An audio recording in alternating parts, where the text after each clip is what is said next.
Weight loss பண்ணுறதுக்காக Herbalife nutrition food வந்து எப்படி எடுத்துக்கணும் அப்படின்றதுக்கான ஒன் டே டயட் சார்ட்டை பற்றி தான் இந்த வீடியோவில் ப்ரீஃபாக பார்க்க போகிறோம். நீங்கள் எங்களோட கோச்சிங் மூலிமா வெயிட் லாஸ் பண்ணணும், வெயிட் கெயின் பண்ணணும், ஸ்கின்னுக்கான நியூட்ரிஷன் எடுத்துக்கணும்னு நினச்சிங்கன்னா ஸ்க்ரீனில் தெரிகிற நம்பருக்கு கால் பண்ணுங்கள், நாங்கள் உங்களுக்கு ஹெல்ப் பண்ணுறோம். ஸோ வீடியோக்குள்ளே போகிறதுக்கு முன்னாடி நம்ம சேனலை சப்ஸ்கிரைப் பண்ணிக்கோங்க, கூடவே அந்த பெல் ஐக்கனை கிளிக் பண்ணிக்கோங்க. ஓகே, வாங்க வீடியோக்குள்ளே போகலாம். ஒபிசிட்டியாக இருக்க எல்லாருக்குமே தங்களோட எக்ஸஸ் வெயிட் அண்ட் எக்ஸஸ் ஃபேட்டை வந்து குறைச்சி கரெக்டாக ஃபிட்டாக இருக்கணும்னு தான் ஆசை. இதுக்கு ஹெர்பலைஃப் நியூட்ரிஷன் ஃபுட் எடுத்துக்கிட்டு அதை எப்படி ஃபாலோ பண்ணணும் அப்படின்றது தெரியாமல் ஒரு சிலர் வந்து ஃபாலோ பண்ணிட்டு இருப்பீங்க. நீங்கள் வெயிட் லாஸ் பண்ணுறதுக்கு எக்ஸாக்டாக என்ன பண்ணணும் அப்படின்றத பார்க்கலாம். நீங்கள் இப்போ வெயிட் லாஸ் பண்ண போகிறீங்கன்னா காலையிலேருந்து நைட் வரைக்கும் நீங்கள் என்ன பண்ணுறீங்க அப்படின்றத பொறுத்து தான் உங்களோட வெயிட் வந்து லாஸ் ஆகும். ஃபஸ்ட்டு நீங்கள் வெயிட் லாஸ் ப்ரோக்ராமில் இருக்கிறீங்கன்னா உங்களோட வேக்கப் வந்து மார்னிங் 5 மணிக்கு இருக்கணும். 5 மணிக்கெலாம் நீங்கள் வந்து எந்திரிச்சிங்க அப்படின்னா தான் நீங்கள் உங்களோட வெயிட் லாஸ் கோலை வந்து சீக்கிரமாக வந்து அச்சீவ் பண்ண முடியும். நீங்கள் 5 மணிக்கு எந்திரிச்சு ஃப்ரெஷ்அப் ஆகிட்டு ஒரு 5:30க்கெலாம் பார்த்தீங்கன்னா உங்களோட மார்னிங் ஃபர்ஸ்ட் அஃப்ரெஷ் வந்து கம்ப்ளீட் பண்ணணும். ஸோ இந்த அஃப்ரெஷ் நல்லா சூடாக எடுத்துக்கும் பொழுது உங்களோட பிளட் சர்க்குலேஷனை நல்லா சீராக வச்சுக்கிறதுக்கும் நீங்கள் எனர்ஜெட்டிக்காக இருக்கிறதுக்கும் இது ரொம்ப உதவியாக இருக்கும். நெக்ஸ்ட் 30 மினிட்ஸ் வந்து ஒர்க் அவுட் இருக்கணும். நம்ம வெயிட் லாஸ் பண்ணுறோம் அப்படின்னா 80% டயட், 20% வந்து ஒர்க் அவுட் வந்து இருக்கணும். ஸோ மார்னிங் வந்து ஒரு 30 மினிட்ஸ் வந்து நல்ல எஃபெக்டிவான ஒர்க் அவுட் வந்து நீங்கள் பண்ணணும். நெக்ஸ்ட் உங்களோட செகண்ட் அஃப்ரெஷ் மார்னிங் 7:30 போல் நீங்கள் எடுத்துக்கணும். ஸோ இது முடிச்சதுக்கு அப்புறமா 8 o'clock வந்து நீங்கள் ஷேக் வந்து ப்ரிப்பேர் பண்ணி எடுத்துக்கணும். ஸோ 8 மணிக்குள்ளே உங்களோட ஷேக் வந்து நீங்கள் கம்பல்சரி வந்து எடுத்துக்கிட்டு தான் ஆகணும். ஒரு சிலர் வந்து 9 மணி 10 மணிக்கெல்லாம் எடுக்கிறீங்க, ஸோ இந்த மாதிரியெல்லாம் எடுத்துக்க கூடாது. Next water intake. 20 கிலோக்கு வந்து 1 லிட்டர் தண்ணி வந்து நம்ம எடுத்துக்கணும். நீங்கள் இப்போ 80 கிலோ இருக்கீங்கன்னா ஒரு நாளைக்கு வந்து 4 லிட்டர் தண்ணியை வந்து சரியான முறையில் வந்து பிரித்து குடிக்கணும்.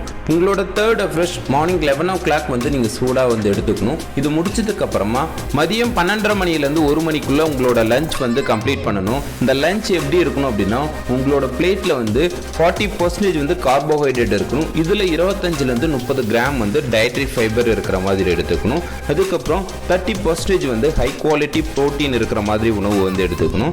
நெக்ஸ்ட் 30% வந்து குட் ஃபேட் இருக்கிற உணவு வந்து எடுத்துக்கணும். அதாவது ஒமேகா 3 ஃபேட் இருக்கிற உணவு எடுத்துக்கிறது ரொம்ப ரொம்ப நல்லது. ஸோ இந்த மாதிரி உங்களோட மதிய லஞ்ச் வந்து நீங்கள் கம்பல்சரியாக வந்து எடுத்துக்கணும். உங்களால் சரியான அளவு வந்து வாட்டர் இன்டேக் பண்ண முடியல, தண்ணியை வந்து எப்படி சரியான முறையில் பிரித்து குடிக்கணும் அப்படின்னு தெரியலன்னு நினச்சிங்கன்னா நீங்கள் 3 ஹவர்ஸில் மினிமம் 1 லிட்டர் வாட்டராவது கம்ப்ளீட் பண்ணணும். ஸோ இந்த மாதிரி கம்ப்ளீட் பண்ணிட்டு வந்தீங்கனாலும் உங்களோட கோலை வந்து ஈஸியாக வந்து அச்சீவ் பண்ண முடியும். நெக்ஸ்ட் ஈவினிங் 4 o'clock உங்களோட ஃபோர்த் அஃப்ரெஷ் வந்து கம்ப்ளீட் பண்ணணும். ஸோ இது முடிச்சதுக்கு அப்புறமா 30 மினிட்ஸ் வந்து நீங்கள் எஃபெக்டிவான ஒர்க் அவுட் வந்து பண்ணணும். உங்களால் வந்து 30 மினிட்ஸ் பண்ண முடியல அப்படின்னா மினிமம் ஒரு 20 மினிட்ஸாவது வந்து ஒர்க் அவுட் வந்து பண்ணணும். ஸோ இந்த மாதிரி பண்ணும்பொழுது உங்களோட எக்ஸஸ் கேலரி, எக்ஸஸ் ஃபேட்டை வந்து பர்ன் பண்ணுறதுக்கு இது ரொம்ப உதவியாக இருக்கும்.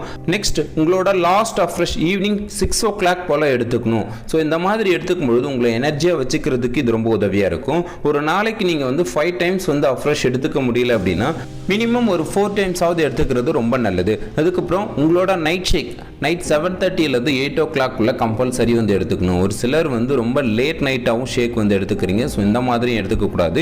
8 மணிக்குள்ளே உங்களோட நைட் ஷேக் வந்து கம்ப்ளீட் பண்ணணும். இது முடிச்சதுக்கு அப்புறமா 9லேருந்து 9:30க்குள்ளே நீங்கள் கண்டிப்பாக வந்து தூங்க போகணும். ஸோ இதுக்கு மேலே வந்து நீங்கள் கண் மூடிட்டு இருந்தீங்கன்னா உங்களோட ஹார்மோன்ஸ் வந்து இன்பேலன்ஸ் ஆகிறதுக்கு நிறைய வாய்ப்பு இருக்குது. நீங்கள் காலையிலேருந்து கரெக்டாக எல்லாமே ஃபாலோ பண்ணிட்டு வந்துட்டு நைட் நீங்கள் கரெக்டாக தூங்கலை அப்படின்னாலும் உங்களோட ஹார்மோன்ஸ் வந்து இன்பேலன்ஸ் ஆகும். அப்போது உங்களோட வெயிட் லாஸ் ஆகிறதுல ஸ்ட்ரகிள் வரும்.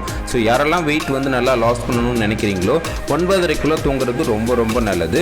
ஸோ ஒரு நாளைக்கு வந்து 7லேருந்து 8 மணி நேரமாவது தூங்கும் பொழுது தான் நம்மளோட உடம்பு வந்து ஆரோக்கியமாக இருக்கும். ஸோ அதுதான் நம்மளோட வெயிட் லாஸுக்கு ரொம்ப சப்போர்ட் பண்ணும். ஓகே, நீங்கள் வெயிட் லாஸ், ஃபேட் லாஸ் பண்ண போகிறீங்கன்னா நம்மளோட ஹெர்பலைஃப் நியூட்ரிஷன் ஃபுட்டோட உங்களுக்கு ஒரு பெஸ்ட்டு கோச்சிங் தேவை அப்படின்னு நினச்சிங்கன்னா ஸ்க்ரீனில் தெரியிற நம்பருக்கு கால் பண்ணுங்கள், நாங்கள் உங்களுக்கு ஹெல்ப் பண்ணுறோம். நெக்ஸ்ட் இது மாதிரி ஒரு இன்ட்ரெஸ்டிங்கான டாப்பிக்கோட பார்ப்போம். ஓகே, தேங்க்யூ ஃபார் வாட்சிங். Have a great day.